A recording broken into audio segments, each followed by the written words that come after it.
حضرت عبداللہ بن عمر رضی اللہ عنہ حدیث بیان کرتے ہیں کہ آن حضرت صلی اللہ علیہ وسلم نے فرمایا، درختوں میں ایک درخت ایسا ہے کہ اس کے پتے نہیں جھڑتے، اور مسلمان کی مثال اسی درخت کی سی ہے، بتاؤ وہ کون سا درخت ہے؟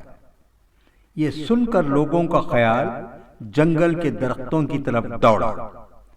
عبداللہ بن عمر رضی اللہ عنہ نے کہا، میرے دل میں آیا کہ وہ کھجور کا درخت ہے، مگر میں اپنی کمسنی کی اور شرم سے نہ بولا۔ آخر صحابہ نے آن حضرت صلی اللہ علیہ وسلم ہی سے پوچھا کہ وہ کون سا درخت ہے؟ آپ صلی اللہ علیہ وسلم نے فرمایا، وہ کھجور کا درخت ہے۔